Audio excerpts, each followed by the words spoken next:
하나님 말씀 출애굽기 26장 31절에서 37절로 우리에게 주시는 말씀의 제목은 성소와 지성소와 새 예루살렘. 자, 본문으로 들어가기 전에 다시 한번 제가 말씀을 드립니다. 여러분 한번 보세요. 히브리서 8장 5절인데 모세가 장막을 지으려 할 때 그럽니다. 그러니까 지금 우리가 살펴보고 있는 이 출애굽기 말씀, 성막에 관한 말씀을 하나님이 모세에게 주시고 이제 모세가 그 장막을 지으려 할 때, 지금 출애굽기 25장부터 40장까지를 포함하는 그런 말씀입니다. 모세가 장막을 지으려 할 때 지시하심을 얻음과 같다. 하나님이 지시를 하셨어요. 이렇게 지어라. 그런데 3가 모든 것을 산에서, 모세를 하나님께서 시내 산으로 부르셨죠. 시내 산에서 하나님께서 모세에게, 잘 보세요, 내게 보이던, 하나님은 모세에게 이걸 보여주셨습니다. 그래서 성막을 짓는데 하나님이 시내산에서 모세야 너에게 보여준 대로 네게 보이던 본을 따라서 이 장막을 만들어라. 히브리서 기자가 출애굽기를 인용해서 이렇게 얘기하는 거예요. 그러면 여러분, 하나님이 모세에게 보여주신 그 내용, 보여주신 성막에 한번 보세요. 하나님이 보여주셨는데 모세에게 하나님이 보여주신 것은, 모세에게는 이렇게 실제를 보여줬을 수도 있고, 그리고 하나님 나라에 있는 그 실체를 보여주면서 모형으로, 그림자로 이렇게 성막을 만들어라. 하나님이 그렇게 말씀하신 거예요. 그러면 여러분 한번 보세요. 한 사람이 자전거를 타고 갑니다. 자전거를 타고 가는데 이 자전거 탄 사람의 그림자가 바닥에 이렇게 비춰지잖아요. 자, 그러면 그림자가 있다는 것은 실체가 있다는 겁니다. 실체가 없는데 그림자는 생성되지 않습니다. 하나님께서 모세에게 장막을 지으라고 하시면서 보여주셨는데 이것은 모형과 그림자다. 그러니까 모세가 지은 성막은 모형과 그림자라는 거예요. 그러면 그 그림자의 실체는 어디에 있는가? 그림자의 실체는 무엇인가? 그 그림자의 실체가 바로 이 그림자의 실체, 자전거 탄 풍경, 이 실체는 바로 이 사람이죠. 자전거를 탄 이 사람의 실체고, 그러니까 모세가 만든 성막은 이 그림자라는 거예요. 그림자. 그럼 실체는 어디에 있습니까? 하늘에 있습니다. 하늘에 있는 것의 모형과 그림자라. 여기에서 하늘은 우리 눈에 보이는 저 스카이, 파란 하늘이 아니라 하나님이 계시는 셋째 하늘, 하나님 나라, 다른 말로 영계, 이 자연계와 대조되는 영계를 가리키는 거예요. 하나님 나라의 영적인 세계에 있는 하나님의 장막, 하나님의 성막, 하나님이 거하시는 집, 그것의 실체를 모세에게 보여주시고, 모세야 너는 이것을 이렇게 내가 말하는 사이즈로 축소를 해서 이 장막을 만들어라. 사람들이 이것을 보면서 하나님 나라에 있는 하나님이 이루어 가시는 그 구원 경륜, 그 진리를 사람들이 이것을 보고 깨닫게 하도록 이렇게 만들어라. 하나님이 이렇게 말씀하신 겁니다. 이런 의미에서 장막을 지으라고 하시는 거예요. 그러면 이제 오늘 본문 출애굽기 26장 31절에서 37절에 성소와 지성소의 기둥과 휘장을 말씀하십니다. 근데 여기에 셋째 하늘, 하나님이 계시는 그 영계에 있는 심오한 하나님의 경륜의 비밀, 이 구원 계시가 여기에 나타나고 있단 말이에요. 하나님 말씀이 얼마나 오묘하고 얼마나 우리의 심령을 감동하게 하고 감격하게 하는지.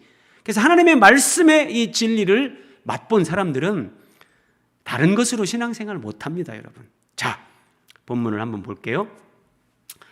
자, 너는 청색, 자색, 홍색 실과 가늘게 꼰 배실로 짜서 휘장을 만들어라 그럽니다.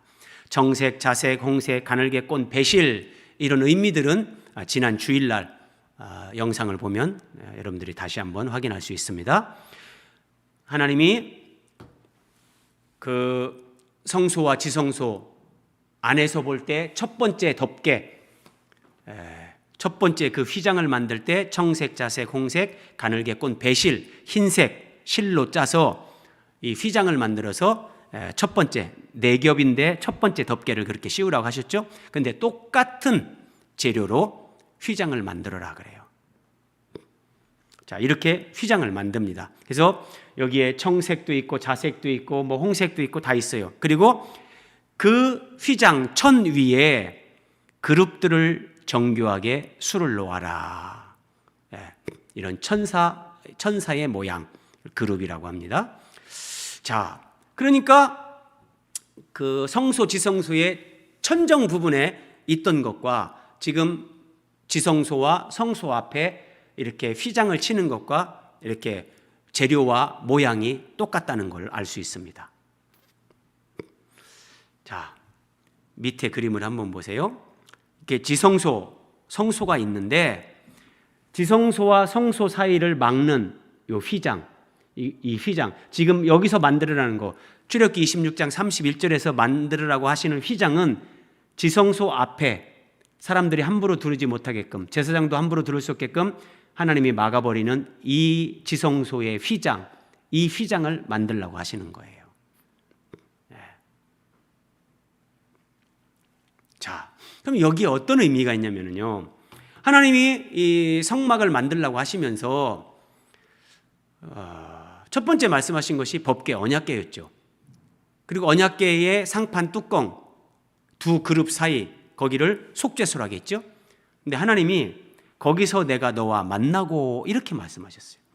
하나님이 사람을 만나 주시는 데가 지성소 안에 놓여진 이 법궤, 상판 뚜껑 중앙, 여기 속죄소, 거기서 내가 너와 만나겠다. 하나님이 이렇게 말씀하셨는데 여러분, 근데 여기에 성막이 완성되고 법궤를 여기다 안치를 했는데 정작 법궤 앞에 하나님이 휘장을 만들어서 휘장을 치게 하신 거예요.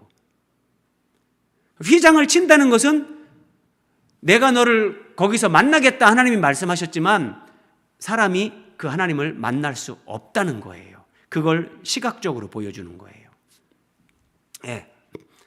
그 휘장을 만들어서 휘장을 갈고리 아래에 늘어뜨린 후에 갈고리에 걸어가지고, 금갈고리를 만들라고 해요. 금갈고리에 걸어가지고 쭉 늘어뜨려가지고 늘어뜨려서 휘장을 치라는 거예요.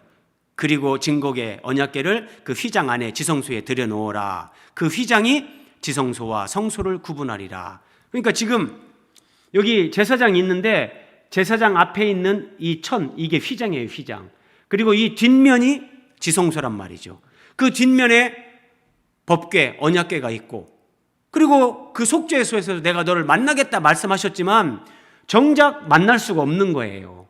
하나님은 하나님의 백성들을, 하나님의 형상대로 창조한 인생들을 만나고 싶어 하시지만 이 죄 가운데 있는 인생들을 하나님이 만날 수 없는 거예요.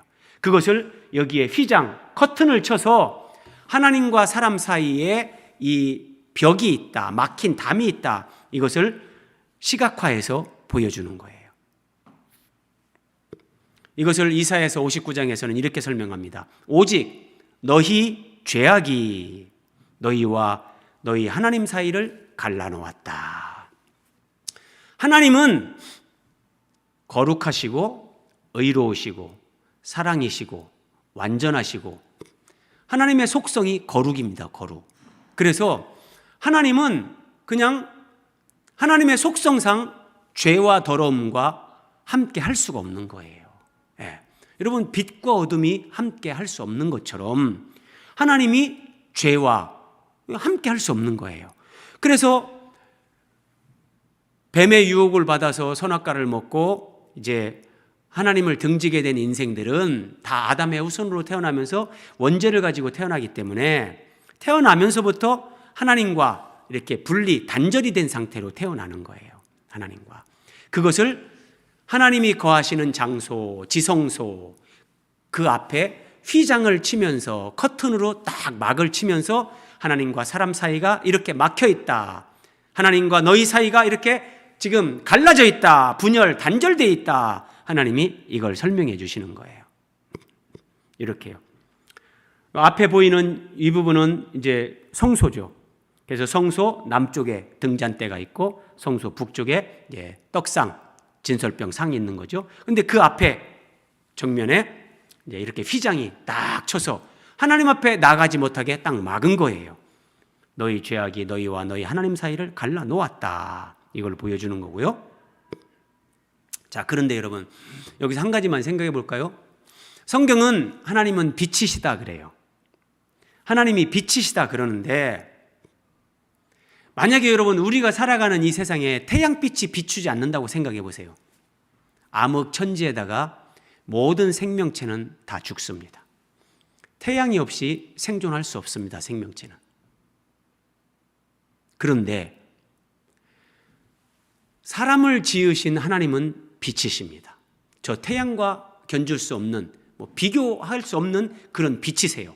그런데 빛이신 하나님이 사람들의 마음, 사람들의 영혼에 그 빛이 비춰져야만 사람들이 바르게 알고 바르게 살아가고 진정한 행복을 누리는데, 하나님과 사람 사이에 휘장이, 막힌 담이, 죄가 있어서 그 빛이 차단되는 거예요. 그러니까 여러분, 태양빛이 비춰지지 않아도 육체를 가진 인간은 제대로 살 수 없고 죽을 수밖에 없는데, 그것보다 더 중요한 내 영혼에, 우리 영혼의 빛이 되시는 하나님과 사람 사이에 막힌 담이 있고 죄로 말미암아 분열 단절이 이루어졌기 때문에 하나님의 빛이 비추어지지 않는 거예요. 그래서 사람들이 육신의 눈을 뜨고 살기는 살지만 하나님 앞에서 영적 소경입니다. 하나님을 알지 않고는 인생이 뭔지 답을 알지 못합니다. 열심히 살아요. 열심히 돈 벌겠다고 열심히 살아요. 그것도 아름답지만, 근데 나는 어디서 와서 왜 살고 왜 살아야 되고 어디로 가는가, 산다는 게 뭔가, 인생이 뭔가, 적어도 사람이 이걸 알고 살아야 되지 않겠습니까? 그런데 빛이신 하나님으로부터 사람은 죄로 말미암아 단절이 됐기 때문에 그걸 알 수가 없는 거예요. 그래서 인생이 하나님을 만나지 않으면 늘 뭔가 불만족스럽고 갈급하고 뭔가 진정한 행복이 누려지지 않는 거예요.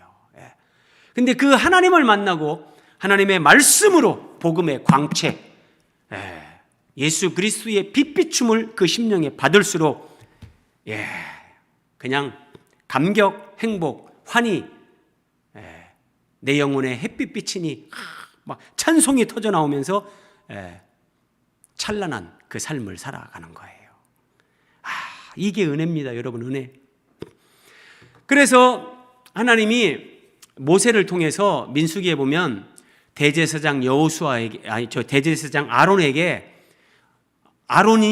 이스라엘 백성들을 이렇게 축복하라. 이게 축복문입니다. 대제사장의 축복문. 그 내용이 이렇습니다. 여호와는 내게 복을 주시고, 대제사장이, 그러니까 영적 대제사장이신 예수님이 우리에게 이 복을 주시는 거예요. 그럼 사람들은 내게 복을 주시고 그러면은 대부분 사람들은 물질로 항상 연결합니다. 돈 많아지는 거, 세상에서 좀 더 떵떵거리는 거. 그게 진정한 복이 아닙니다.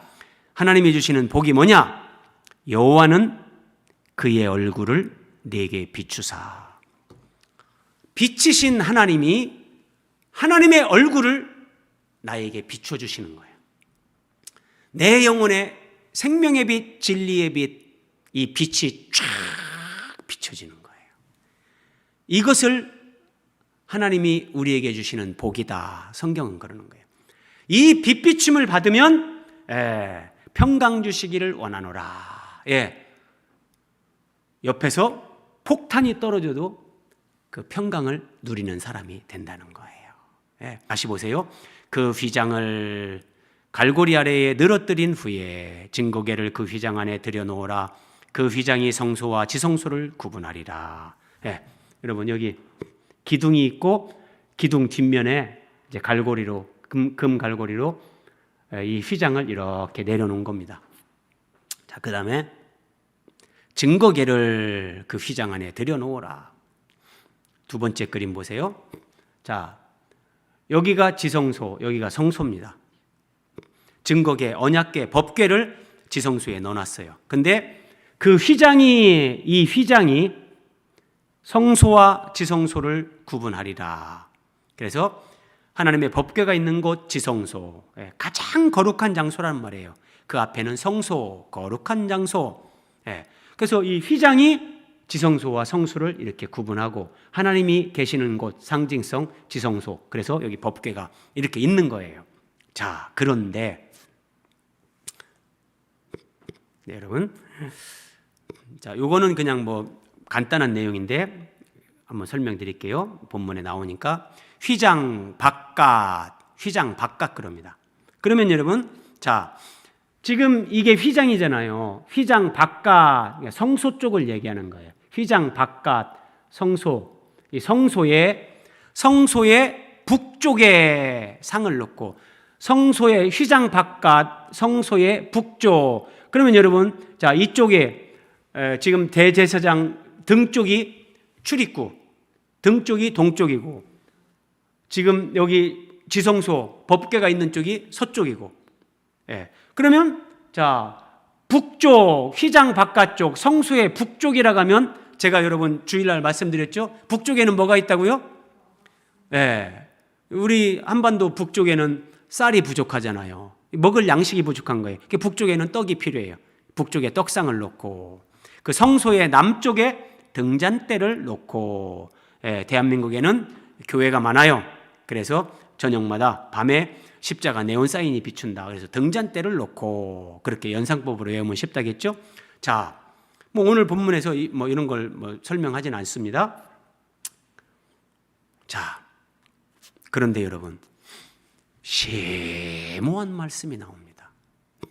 자, 휘장을 성소 앞에, 성소와 지성소를 구분하는 휘장을 하나님이 만들어서 금고리로 4개의 기둥에 걸어서 늘어뜨려 놔라.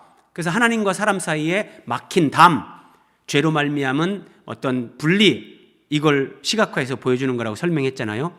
근데 이 휘장이 히브리서 10장 20절에 보면 그 길은 우리를 위하여 휘장 가운데 열어놓으신 새로운 산길이요, 휘장은 곧 그의 육체다.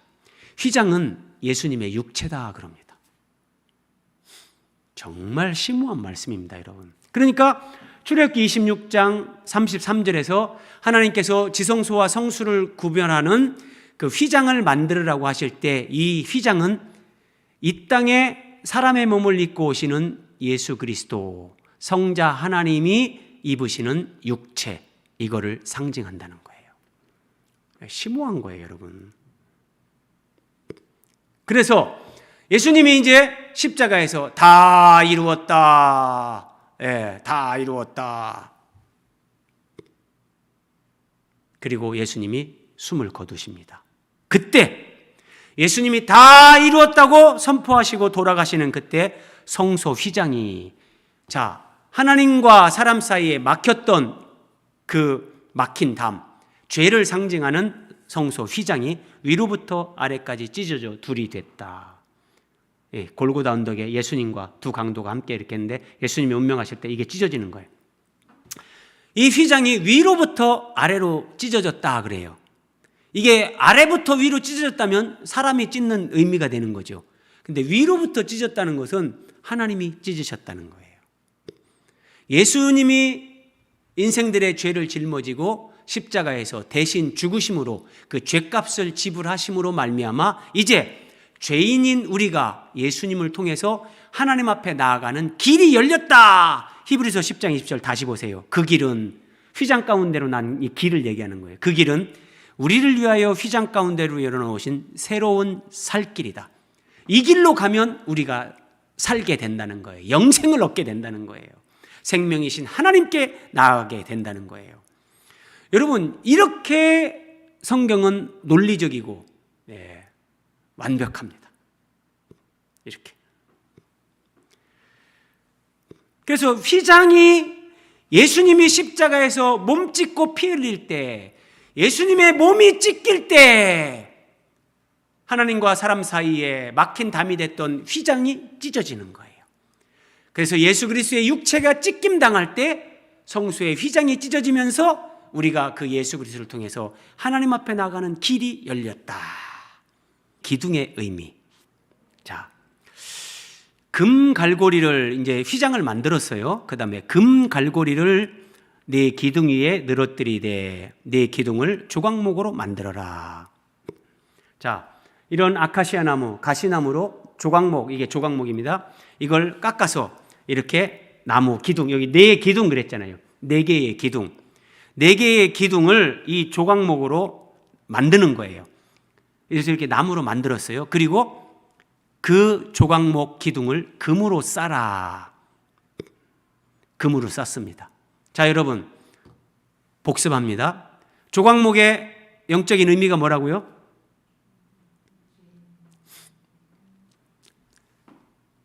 아담과 하와가 선악과를 먹고 추방당할 때 하나님이 이렇게 말씀하시죠. 이제 땅은 너로 말미암아 저주를 받아 가시와 엉겅퀴를 낼 거다.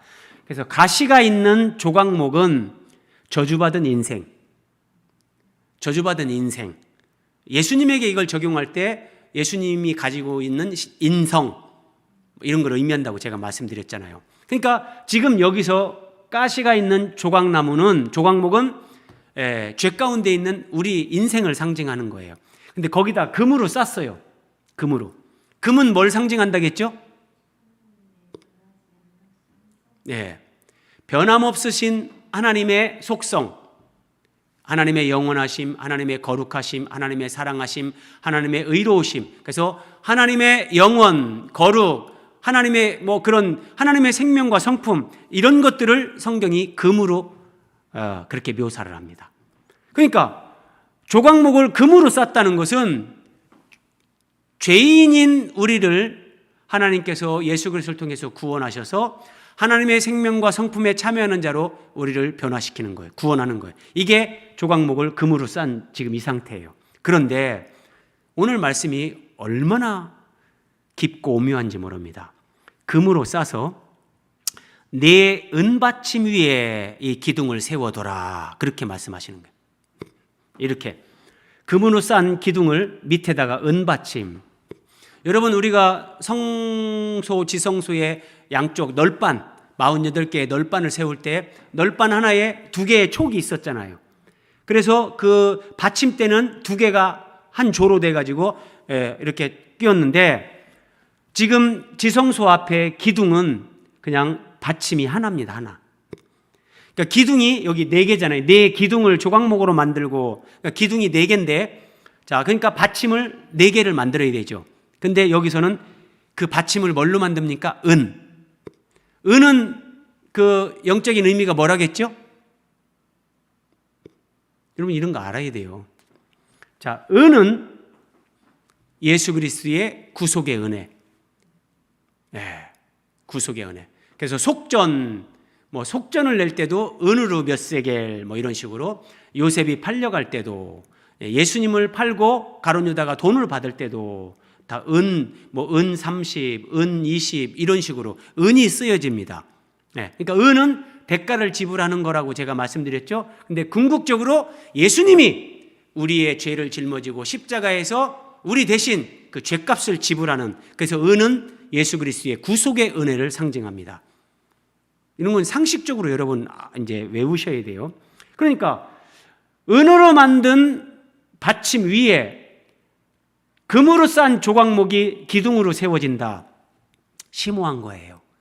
은 받침은 예수 그리스도의 구속의 은혜. 그러니까 십자가 복음, 예수 그리스도의 십자가 은혜를 기초로 해서 그걸 바르게 깨닫고 그 위에 조각목인 우리가 예수 그리스도를 믿고 하나님의 생명을 얻고 누리면서 금으로 쌓이는 하나님의 성품에 참여하는 자들로 우리가 변화된다는 거예요. 그런데 여기서 제가 나누려고 하는 말씀은 이것보다 더 어마어마한 말씀입니다. 여기 보세요, 여러분. 은받침 위에 조각목을 금으로 싸고 그 기둥 4개를 여기다 세웠죠? 그런데 그렇게 세워진 4개의 기둥에 금 갈고리를 네 기둥에 늘어뜨려라. 그림으로 한번 보세요, 여러분. 이렇게 되는 거예요. 4개의 기둥이 있죠? 여기 왼편 안쪽이 그러니까 지성소고 바깥쪽이 성소입니다. 여기에 기둥에다가 이렇게 4개의 금 갈고리를 그 네 기둥에 이렇게 달아서 늘어뜨리라. 그리고 요 금 갈고리에다가 휘장을 걸쳐서 이렇게 밑으로 쭉 걸어서 늘어뜨려놔라. 이렇게 말씀하시는 거예요. 그러면 여러분, 제가 여기서 나누려고 하는 말씀은 이거예요. 자, 히브리서 10장 20절에서 휘장은 예수님의 육체라고 했죠. 예수님의 육체예요. 자, 한번 다시 보세요. 여기에 휘장은 4개의 기둥에 금 갈고리 4개에 걸려서 늘어진 휘장은 예수님의 육체예요. 그래서 예수님의 육체가 십자가에서 찢어질 때 이 휘장이 찢어지면서 죄인들이 하나님 앞에 나가는 길이 열렸다 그랬어요. 그러면 이 기둥은 뭐냔 말이에요. 휘장, 예수님의 육체가 걸쳐져 있는 이 기둥은 뭘까?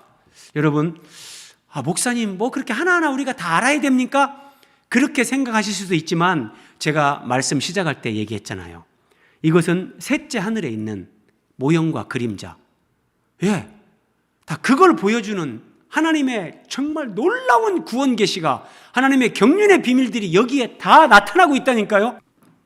여러분, 정말 심오합니다. 다시 보세요. 네 기둥을 조각목으로 만들고 금으로 싸서 은받침 위에 둘지며 그 휘장을 갈고리 아래에 늘어뜨린 후에 휘장을 거기에 이렇게 쫙 걸치게 한 거예요. 그러면 예수님의 육체가 걸쳐져 있는 이 4개의 기둥은 뭘까? 갈라디아서 2장 9절입니다. 또 기둥같이 여기는 야고보와 게바와 요한도, 바울이 하는 말입니다. 성경의 가장 깊은 계시를 하나님의 은혜로 깨달은 사도 바울이 야고보, 게바, 요한, 이런 초대교회의 정말 핵심적인 하나님의 사람들, 그들을 기둥같이 여기는 사람이다, 이렇게 표현합니다. 기둥같이 여기는. 이것이, 이런 표현이 그냥 인간적인 것이나 그냥 뭐 일반적인 그런 표현이 아니에요. 성경에 출애굽기에 성막의 어떤 이런 기둥의 의미, 이런 것들을 다 알기 때문에 이런 표현을 하는 거라니까요. 자, 여러분, 그러면 야고보나 게바나 요한이나 이런 사람을 왜 기둥이라고 바울이 말을 할까? 요한계시록 3장 8절, 주님께서 빌라델비아 교회에 이렇게 말씀하십니다. 내가 네 행위를 아노니 내가 작은 능력을 가지고서도 내 말을 지키며 내 이름을 배반하지 않았다.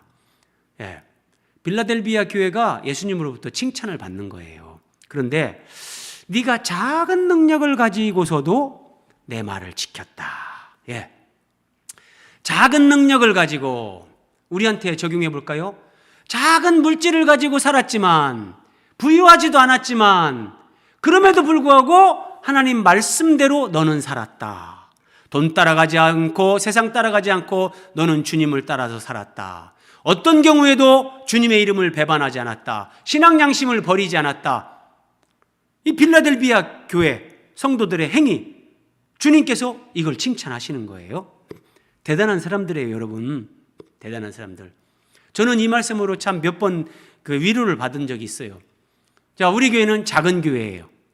그러면 주님께서 그럼에도 불구하고 너희들이 작은 숫자가 모였고 작은 능력을 가지고서도 내 말을 지키며 내 이름을 배반하지 않았다. 주님이 이렇게 우리를 인정하고 칭찬해 주신다면 여러분, 이것은 정말 보람 있고 의미 있고 가치 있는 삶이라니까요. 그러면서 보세요. 이 빌라델비아 교회 말씀을 마무리하면서 이렇게 주님이 말씀하세요. 이기는 자는 내 하나님 성전의 기둥이 되게 한다. 이기는 자는 내 하나님 성전의 기둥이 되게 한다. 그러면 여러분, 여기 갈라디아 2장 9절에 야고보나 게바나 요한, 이런 초대교회 사도들, 초대교회의 어떤 핵심 인물들, 이 사람들을 바울이 기둥같이 여긴다, 기둥이라는 표현을 하는 것은 계시록 3장에 나오는 빌라델비아 교회에게 주신 예수님의 말씀을 접목해서 해석을 한다면 바로 이거예요. 하나님 나라에서, 하나님 성전에서 기둥이 되는 사람은 작은 능력을 가지고서도 주님의 말씀을 따라 사는 사람이에요. 작은 능력을 가지고도, 작은 은혜를 받았어요. 세상에서 유명하게 부름받지 않았어요. 세상에서 그냥 무명초와 같이 그냥 평범한 삶을 살면서 주님을 섬겨요. 그럼에도 불구하고 주님의 말씀을 지키고 주님을 따라가고 주님의 이름을 배반하지 않는 거예요. 자, 이런 사람을 예수님께서 이기는 자다라고 하면서, 그렇게 이기는 자는 하나님 성전의 기둥이 된다. 그러니까 야고보, 게바, 요한, 게바는 베드로죠. 자, 이런 사람들은 하나님 앞에서 주님이 주신, 자기에게 주신 은사, 능력, 그것이 크던 작던 거기에 매이지 않고 신경 쓰지 않았고, 예수 그리스도 우리 주님, 하나님 그분을 크신 하나님으로, 하나님을 나의 능력으로 삼고 그렇게 사는 거예요. 그렇게 살면서 오직 주님 말씀을 따라 사는 거예요.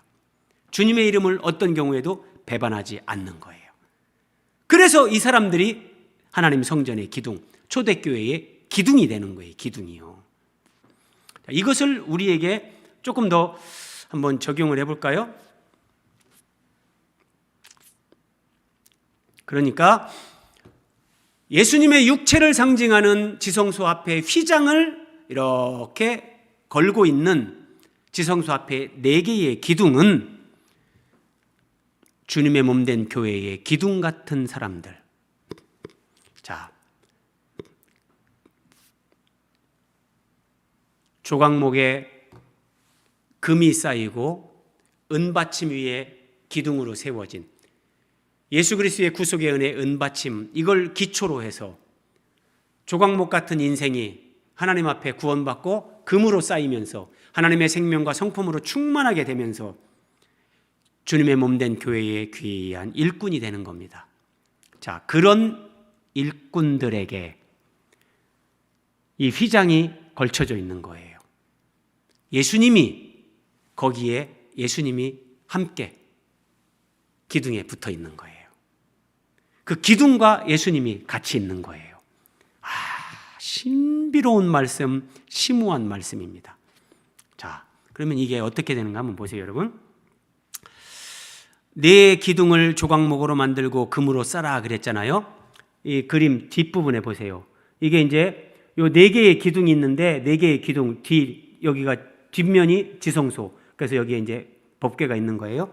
근데 여러분, 지성소 앞에 기둥을 4개를 세웠어요. 그러면 대제사장이 여기를 들어갈 때 들어가는 문이 몇 개가 되는가 보세요. 기둥이 4개예요. 그러면 문이 몇 개가 되냐? 3개의 문이 만들어집니다. 그런데 3개의 문이 만들어지는데 일단은 휘장이, 커튼이 치어져 있기 때문에 못 들어가잖아요. 그런데 예수님이 몸이 찢기면서 이 휘장이 찢기고 사람들이 하나님 앞에 나가는 길이 열렸는데 4개의 기둥으로 3개의 문이 여기에 만들어지는 거예요. 정말 심오하다는 말밖에 어떻게 할 수가 없어요.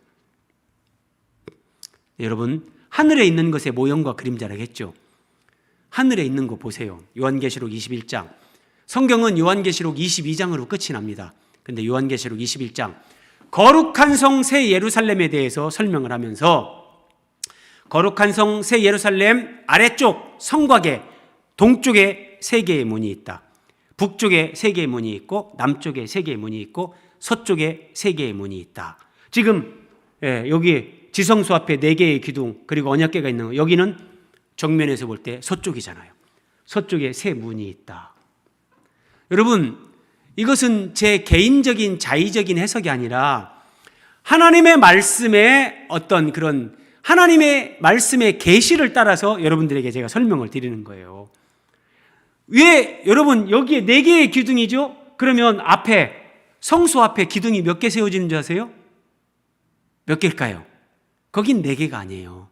잠시 뒤에 살펴보자고요. 그러니까 심오하다니까요. 자, 기둥 4개를 세웠어요. 3개의 문이 만들어졌어요. 보세요. 이게 새 예루살렘 거룩한 성 새 예루살렘이 신부가 신랑을 위해 단장한 것 같더라. 근데 하나님께로부터 하늘에서 내려오니 그 그림을 이렇게 묘사한 건데 동쪽, 서쪽, 남쪽, 북쪽에 다 문이 3개씩 있어요. 하나님이 지성소 앞에 4개의 기둥을 만들려고 한 것은 지금 이걸 보여주는 거예요. 이거를요. 자, 그러면 이제 지성소 앞에 4개의 기둥, 그래서 3개의 문을 살펴봤잖아요. 성소 앞에 기둥은 5개입니다. 자, 청색, 자색, 홍색 실과 가늘게 꼰 배실로 수놓아 짜서 성막 문을 위하여 휘장을 만들어라. 여기도 보세요. 제가 그냥 하는 게 아니라니까요. 성막 문을 위하여, 문이라고 해요. 문. 오늘 본문 자체가 문이라고 해요. 자, 그러면 자, 뒷부분은 앞에서 살펴봤고 앞부분에 기둥이 몇 개라고요?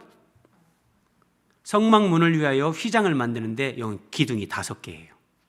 5개.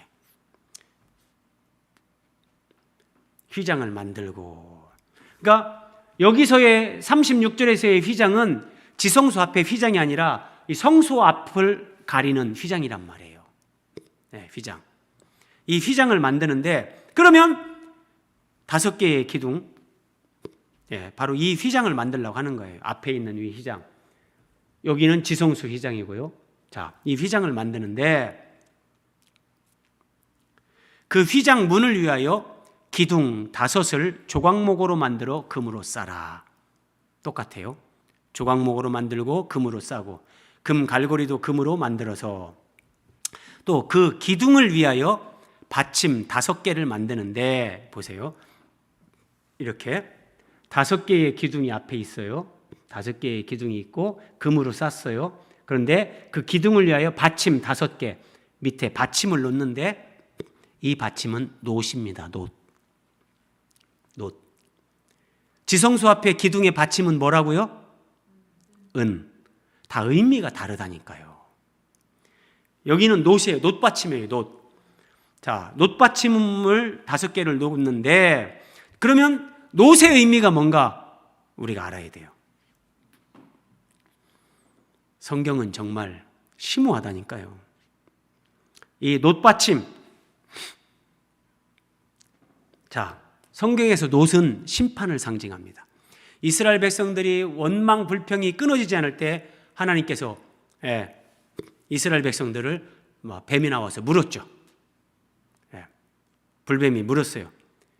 이스라엘 백성들이 막 잘못했다고 용서해달라고 모세가 하나님 앞에 기도했더니 하나님께서 모세에게 놋뱀을 만들어서 장대 위에 달아라.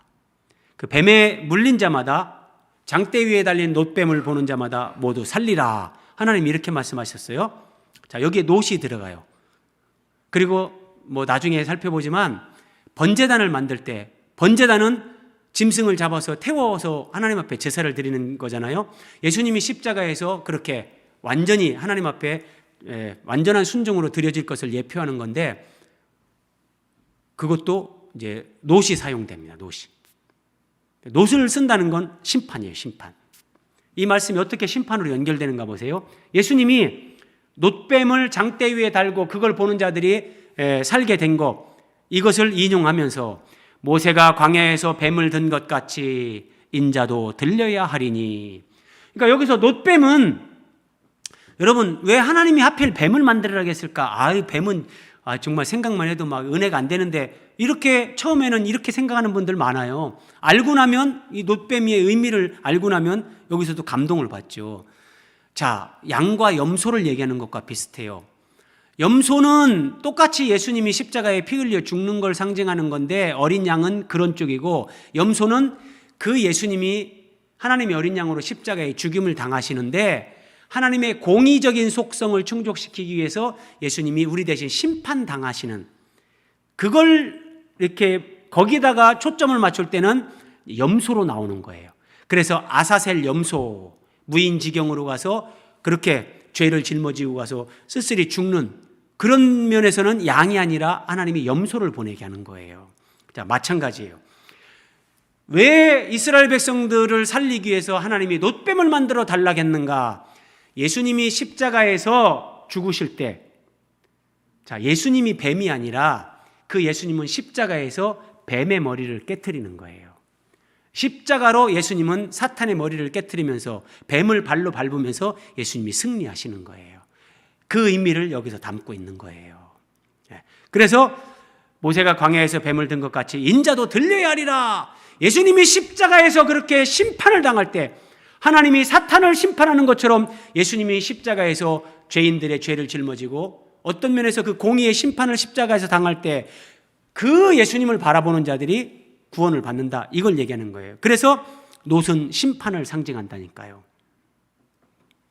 그러면 놋 받침, 놋 심판, 이걸 우리에게 적용하면 이렇게 적용할 수 있어요. 갈라디아서 5장 24절, 그리스도 예수의 사람들은 육체와 함께 그 정욕과 탐심을 십자가에 못 박았느니라.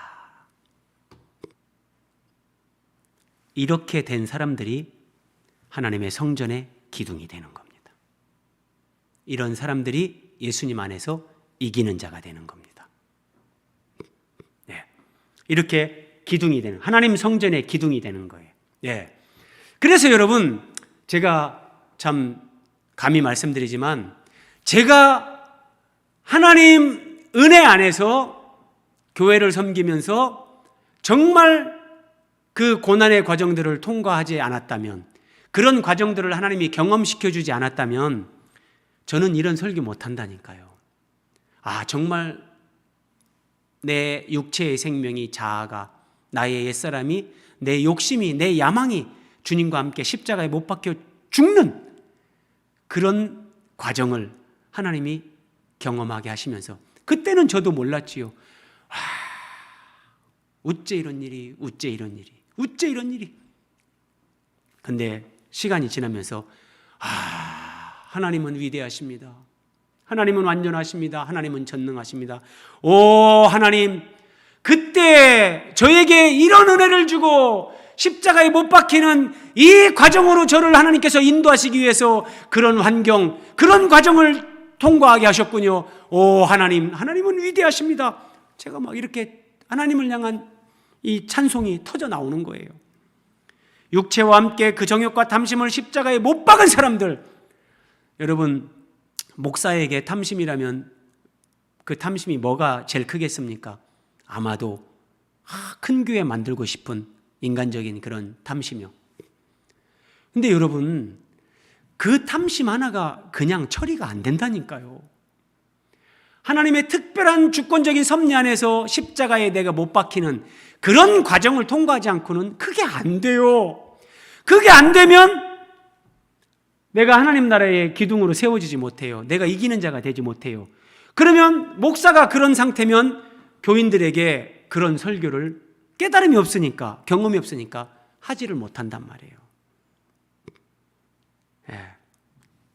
그래서 지금 고난의 과정을 통과하는 여러분, 모든 것이 은혜였소. 저는 여러분들에게 장담할 수 있습니다. 시간이 어느 정도 또 지나면 다 그 고백 나오게 됩니다. 하나님이 그렇게 열매를 거두게 하시고 하나님이 그렇게 합력해서 선을 이루십니다.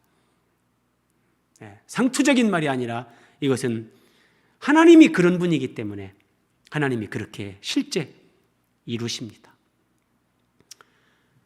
그리스도 예수의 사람들, 예수님 안에서 내 육체의 생명, 자아의 생명, 내 정욕, 탐심, 야망, 인간적인 그런 술수, 그 모든 것이 십자가에 못 박힌 사람들, 그렇게 십자가에서 자기 죽음의 과정을 통과하고 이제는 내가 사는 것이 아니라 주님에 의해서 살아가는 사람들, 그들을 그리스도 예수의 사람들이다 그럽니다. 그들이 하나님 성전의 기둥이 되고 예수님은 그 성전의 기둥된 이런 사람들에게 예수님을 상징하는, 예수님의 육체를 상징하는 휘장이 거기에 걸쳐 있는 거예요. 자, 조금 더 나갑니다. 그러면 성소 입구에 5개의 기둥이 세워집니다. 그러면 여기는, 여러분 여기에 이제 휘장이 있고 뭐 제사장들이 이 성소에 들어가서 뭐 봉사하는 거예요. 예. 뭐 기름을 붓고 뭐 이게 뭐 등잔대에 심지 뭐 불똥을 제거하고 안식일마다 떡을 교체를 하고 뭐 분향단에 뭐 향을 피우고 뭐 이런 하는데 제사장들이 성경에 야, 첫 번째, 두 번째 기둥 사이로만 왕래해라 아니면 가운데로 왕래해라 성경에 그런 말 없어요. 그러면 5개의 기둥이 있고 휘장을 열고 여기를 들어갈 때 4개의 문이 있고 그 4개의 문 어디로든지 제사장들이 들어가는 거예요. 그러면 여러분 감이 오십니까? 모세의 성막은 셋째 하늘 하나님 나라에 있는 것의 모형과 그림자라겠죠. 계시록 21장 12절 크고 높은 성곽이 있고 거룩한 성 새 예루살렘 아랫부분을 얘기하는 거예요. 성곽이 있고 12문이 있는데 12천사가 있고 그 문들 위에 이름을 썼으니 이스라엘 자손 12지파의 이름들이라. 12문이 있는 거예요. 12문이요.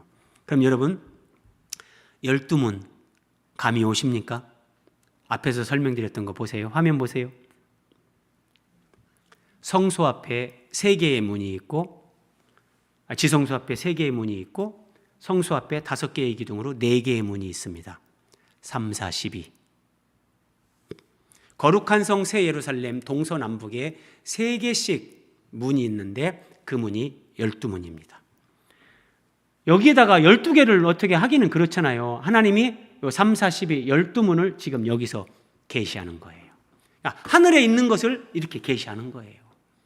여러분 하나님 말씀이 얼마나 오묘한지 정말 전율이 일어나지 않습니까? 저는 막 이 말씀에 감격해서 이 말씀의 은혜로 삽니다. 이 은혜를 누리는데 여러분 지금 내가 뭐 돈이 조금 더 있냐 없냐 거기에 매이지 않는다니까요.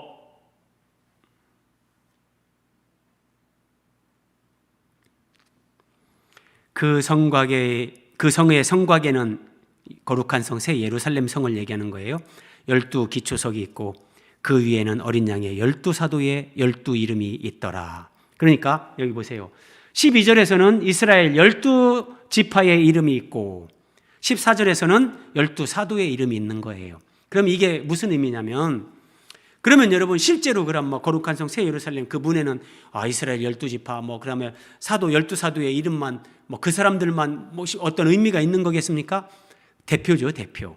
그러니까 뭐냐면 구약 시대 때 이스라엘 12지파 가운데 이제 예수님이 오신 이후에 신약 시대에서 12사도 마찬가지로 육체와 정욕과 탐심, 자기 자아의 생명, 내 생각, 내 잔꾀, 내 속에 있는 부패함, 더러움, 미움 이런 것들을 주님과 함께 십자가에 못 박고 자아가 처리되고 자기 죽음의 과정을 거치면서 그러니까 여러분 이런 의미예요. 지금 이 기둥, 지성소 앞에 기둥에 걸려있는 휘장이 예수님의 육체잖아요. 예수님의 육체가 찢어졌잖아요. 휘장은 기둥에 붙어 있어요. 그러면 그리스도의 예수의 사람들은 예수님이 육체가 찢겨진 것처럼 예수님 안에서 자기 자아가 죽는 거예요. 그것을 갈라디아 5장 24절에서 그리스도 예수의 사람들은 육체와 함께 그 정욕과 탐심을 십자가에 못 박았다 이렇게 얘기하는 거예요. 이렇게 하나님 안에서 이런 구원 진리를 깨달으면서 구약시대 때나 신약시대 때나 예수 그리스도 안에서 이기는 자, 하나님 성전에 실제 우주적인 성전을 세우는 하나님 성전에 기둥같이 된 그 사람들, 그들이 예수 그리스도의 복음이 흘러가고 사람들이 구원을 받고 하나님 나라에 들어가는데 그 기둥의 역할, 문의 역할을 하게 된다는 거예요. 하나님은 그런 사람들을 통해서 그러니까 내가 살지만 내가 살지 않고 예수님에 의해 사는 사람들 그들을 통해서 주님께서 주님의 뜻을 이루시고 하나님 나라를 이루어 간다. 그런 의미란 말이에요. 마지막 4번째 숫자 12의 의미. 여러분 이거 한번 보세요. 이게 성소와 지성소 사이즈거든요. 치수예요. 성소와 지성소 전체 길이는 30규빗, 13.5m고 지성소는 가로 세로 10규빗, 높이 10규빗. 앞에 있는 성소는 직사각형, 뒤에 있는 지성소는 가로, 세로 높이가 똑같습니다. 그러면 가로, 세로 높이가 똑같다. 정육면체가 됩니다. 정육면체. 성경이 이렇게까지 심오할 수 있나? 하늘에 있는 것의 모형과 그림자라니까요. 보세요, 여러분. 이것이 어떻게 성취되는가? 그 성은 하나님의 경륜의 비밀, 교회의 완성, 우리 구원의 완성이라고 하는 거룩한 성 새 예루살렘, 그 성은 네모가 반듯하여 길이와 너비가 같다. 길이와 너비, 높이가 똑같습니다. 하나님은 이것을 축소해서 지성소 10규빗, 10규빗, 10규빗, 가로, 세로, 높이가 똑같게 만들어라. 하나님이 보여주신 거라니까요. 그런데 여기에 그 갈대 자로 그 성, 거룩한 성 새 예루살렘을 측량하니 12,000 스타디온이요. 길이와 너비와 높이가 같더라. 여기 나오잖아요. 길이와 너비와 높이가 같더라. 여기 12,000 스타디온, 여기에 12가 나옵니다. 12 곱하기 1000입니다. 12가 나와요. 그러니까 하나님 나라의 완성은 숫자로 묘사를 하면 12가 됩니다. 심오한 거예요, 여러분. 자, 그 다음 말씀 보세요. 그 성곽을 측량하며 거룩한 성 새 예루살렘 그 아랫부분을 측량하며 114규빗이다. 114규빗. 메타로 환산하니까 65m입니다. 그런데 목사님 여기는 65m, 여기는 12가 안 나오는데요? 아니에요. 여기서 12가 나와요. 어떻게 12가 나올까요? 바로 이겁니다. 12 곱하기 12. 구약의 이스라엘 12지파, 신약의 12사도 12 곱하기 12, 144. 이게 144규빗 이 의미입니다. 계속 12가 나옵니다. 성경의 완성 요한계시록 21장 22장에서 12를 하나님께서 의도적으로 성경에 기록하시면서 이걸 우리에게 계시로 주는 거예요. 다시 보세요. 거룩한 성 새 예루살렘 12보석이 나오는데 다 빼고 12째는 자수정이라. 12문 12진주 다 12이 나옵니다. 자, 여러분 이 정도는 알아놓으면 좋아요. 성경에서 일은 유일하신 하나님을 어떻게 나타내는 식으로 상징적인 의미를 가지고 그렇게 사용이 되고, 자, 3은 삼위일체 하나님, 4는 피조물을 상징합니다. 그럼 12은 하나님을 상징하는 숫자 3과 피조물의 대표 사람을 상징하는 숫자 4, 이것이 더해지면 7이 되고 곱해지면 12가 됩니다. 12라는 의미는 하나님과 사람이 연합됐다는 거예요. 연합되는 거예요. 그래서 요한계시록에서 하나님 나라의 완성, 우리 구원의 완성은 우리가 하나님의 생명과 성품에 참여하면서 그리스도의 몸이 되고 신부가 되고 하나님의 아들, 딸이 되고는 이런 부분으로 하나님과 연합으로 완성되어지는 우리의 구원, 이걸 12로 표현해 주는 거예요. 자, 제가 그냥 하는 말이 아니라 바울이 삼층천에 갔다 왔잖아요. 삼층천에 하나님이 계신 그 영역, 성경은 셋째 하늘이라 그래요. 셋째 하늘. 그러니까 하나님의 영역을 3으로 묘사를 하고요. 자, 계시록 7장에서는 땅의 사방, 동서남북, 동서사방, 사는 피조물의 세계, 피조물의 대표 인간, 이런 것들을 의미하는 거예요.